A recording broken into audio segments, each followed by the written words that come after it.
beberapa waktu lalu kita dikejutkan dengan sebuah fenomena, sebuah kejadian, peristiwa penyerangan ya. Pada saat itu penyerangan penembakan di Mabes Polri baru beberapa waktu lalu. Pasti ibu-ibu juga mengetahui hal tersebut. Orang tidak akan mencurigai kalau perempuan yang melakukan terorisme. Pendidikan itu menjadi pintu masuk yang utama untuk memberantas atau untuk menanggulangi terorisme dan radikalisme. Para teroris atau radikalis itu menganggap bahwa perempuan ini cerdas lalu dijadikan frontliner, bukan.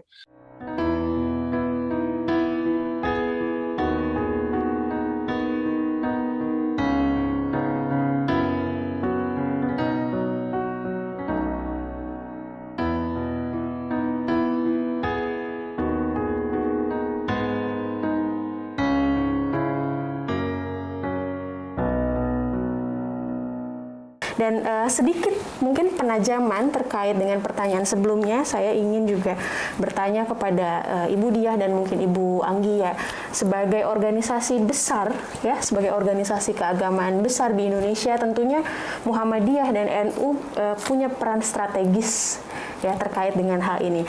Nah, dari sisi Fatayat NU atau mungkin Nasihatul Aisyah, apakah ada program khusus Ibu atau mungkin langkah konkret terkait membentengi anggota atau perempuan-perempuan supaya tidak lagi ada kecolongan seperti itu ya?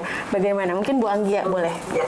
Ya, di Fatayat dan ini juga tidak hanya di Fatayat NU, tetapi juga di semua Banom dan lembaga di Nahdlatul Ulama, bahwa Islam Ahli Sunnah wal Jamaah ini menjadi ideologi, dan itu secara praktis, secara program dan diturunkan dalam setiap kali kegiatan. Kalau di Fatayat kita punya namanya kaderisasi, gitu ya. Di kaderisasi itu di kaderisasi formal, jadi kita punya ada kaderisasi formal, kaderisasi non formal. Di kaderisasi formal itu menjadi salah satu materi, dan kalau tema tentang ahli sunnah wal jamaah itu punya materi tersendiri, tetapi dari semua materi-materinya, contohnya kita misalnya bicara tentang lingkungan, itu juga ahli sunnah wal jamaah menjadi landasan dalam setiap materi itu. Artinya di setiap jenjang pengkaderan yang merupakan wajib gitu bagi kami di Fatayat NU, nilai-nilai tentang tawasud, tawazun, dan iktidal serta tasamuh ini menjadi itu adalah nilai-nilai tentang pluralisme, moderat, pluralisme, moderat, lalu kemudian seimbang, penyeimbang, lalu kemudian iktidal itu tentang keadilan, itu menjadi landasan dan itu menjadi tema utama. Jadi menjadi tema utama. Menjadi kader Fatayat NU itu harus paham betul tentang itu. Itu pertama. Jadi dalam proses kaderisasi formal itu menjadi tema atau menjadi materi yang wajib disampaikan kepada semua kader, dan itu dilakukan di setiap kecamatan. Jadi kalau di Fatayat itu kaderisasinya mulai dari kecamatan, ada LKD namanya, latihan kader dasar, lalu kemudian LKL, dan ada PKN, dan itu tema tentang ahli sunnah wal jamaah, tema tentang agama yang ramah, tema tentang agama yang toleran, tentang agama yang ahli sunnah wal jamaah, itu menjadi tema utama. Selain itu juga di Fatayat kita punya Fordaf anti terorisme. Jadi kita punya forum dakwah Fatayat NU yang berisi para daiyah, dan kita punya salah satu khusus, itu salah satu sub dari Fordaf ini adalah daiyah yang anti teroris. Jadi kita kasih keterampilan lebih begitu tentang bagaimana kita memberikan materi-materi tentang bagaimana mencintai negara begitu, bagaimana memberikan keterampilan kepada para perempuan apalagi daiyah untuk bisa mendeteksi atau untuk bisa lebih aware, lebih punya alarm gitu karena kan kita balik lagi ke pertanyaan pertama bahwa perempuan itu dianggap luas, dianggap tadi Mbak Diah bahasanya dianggap nggak dicurigai, tapi sebenarnya sangat berbahaya jika kita tidak punya proteksi atau bahkan kalau kami di Fatayat punya alarm atau early warning system untuk itu. Karena itu tadi kan banyak kasus-kasus adalah ketika menancapkan atau menyuntikkan paham-paham radikal itu datang ke rumah-rumah lalu langsung ke dapur. Jadi langsung ke dapur membawa anak kecil, lalu pembicaraannya ada bagaimana si tuan rumah itu sedikit demi sedikit tidak percaya kepada negara, tidak percaya kepada kiainya, tidak percaya pada organisasi keagamaannya, atau tidak percaya kepada Pancasila, tidak percaya kepada pemimpin negara, misalnya seperti itu. Dan itu dilakukan sangat halus sehingga kita semua perlu ada keterampilan untuk membentengi itu semua, dan itu Fatayat juga selalu terus-menerus untuk mengupdate intervensi yang lebih maju lagi, karena pasti selalu berkembang. Setiap saat selalu berkembang, setiap saat selalu berubah, setiap saat harus ada updated informasi dan intervensi yang kekinian, yang terbaru. Begitu. Ya. Senang sekali mendengarnya, Ibu. Setuju sekali. Saya mau ambil buku nih untuk tunjukin sebentar. Boleh, silakan. Baik, sambil menunggu Bu Anggia, mungkin Ibu Diah ada tambahan. Kalau dari Nasyatul Aisyah, apakah mungkin ada langkah strategis ya sebagai organisasi Muslim besar di Indonesia terkait dengan fenomena tadi, Ibu? Ya. Ini Mbak Anggia mau memperlihatkan. Oke. Oh iya, aku mau nunjukin nih. Ini buku. Aduh susah ya. Ini Boleh Islam Rahmatan lil Alamin. Bu Anggia. Ya ini nih. Ya, iya. Kelihatan Bu, kelihatan.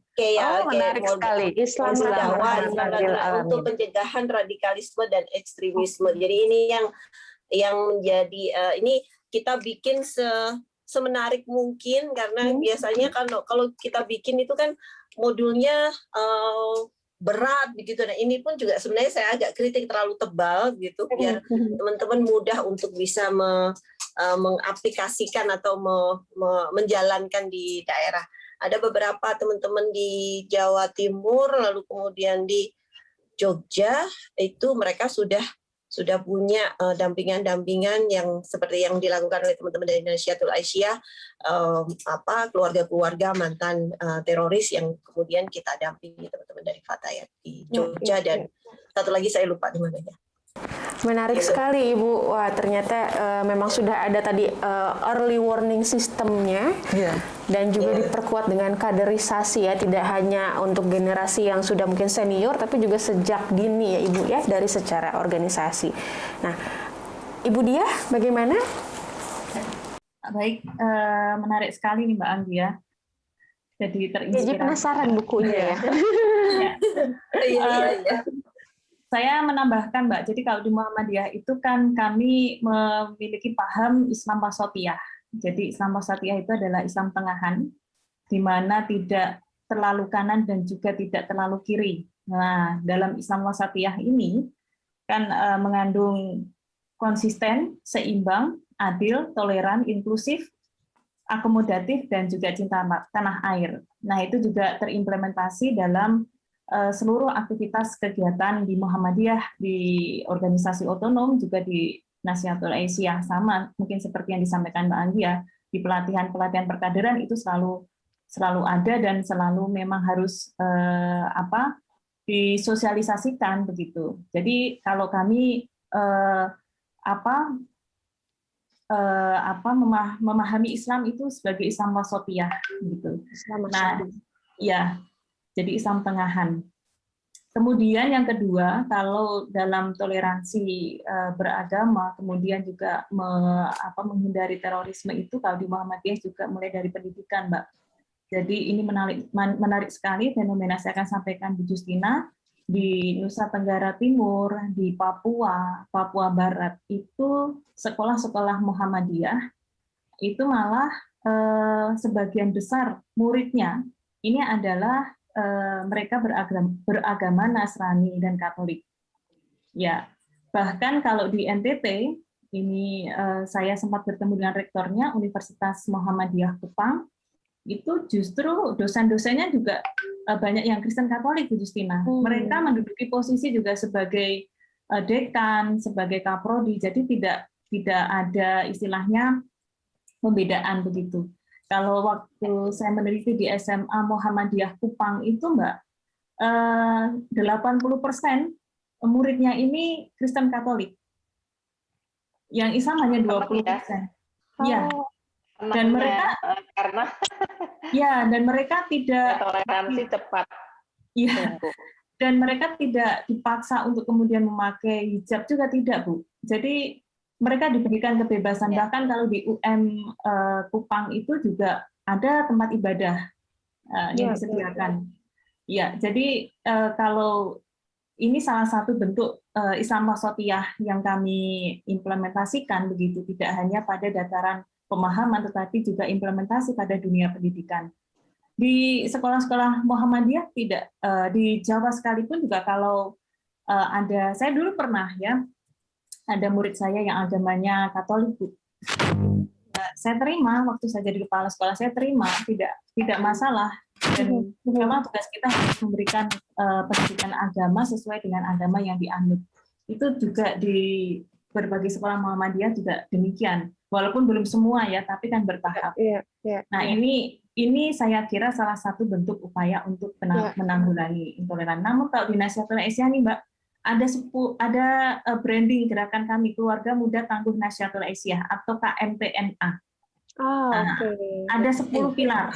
Nah, 10 pilar ini ada salah satunya pilar anti kekerasan, yang kedua adalah pilar perdamaian. Jadi keluarga memiliki peran sentral untuk bisa memberikan bekal pemahaman agar tidak melakukan kekerasan, tidak memaksakan pendapat, dan juga tidak harus menyamakan gitu ya, menyamakan dengan orang lain, tapi kita justru menghormati. Kemudian kalau perdamaian itu ya yang kita utamakan adalah nilai salam gitu ya, salam atau nilai perdamaian. Kita harus berdamai dengan siapapun dan kita harus mencoba memelihara perdamaian itu pada kondisi apapun. Nah, itu salah satu pilar di Keluarga Muda Tangguh Nahdlatul Aisyah yang juga diyakini seluruh kader Nahdlatul Aisyah. Ya, mungkin itu saja, Mbak. Baik, terima kasih Ibu Diah, dan senang sekali saya pribadi mendengarnya, dan saya yakin pemirsa yang menyaksikan pun sangat-sangat senang ya mendengar apa yang tadi disampaikan oleh Ibu Anggia, kemudian Ibu Diah dan juga Ibu Aisyah dan Ibu Justina, bahwa sebetulnya di setiap organisasi baik itu yang mayoritas maupun yang minoritas itu sebetulnya nilai-nilai yang dibagikan adalah sama begitu ya. Dan saya rasa juga menjadi sangat penting adanya sinergi ya antara masing-masing organisasi untuk mewujudkan tadi cita-cita yang sama dengan dibawahi payung Pancasila tadi. Artinya terdapat 102 laki-laki ya, di dalamnya itu 100 perempuan. Lalu yang paling penting dari Kartini itu melekat di dalam dirinya adalah cara Kartini. Kalau kita bicara tentang memperingati Hari Kartini tidak hanya menggunakan kebaya saja, tetapi bagaimana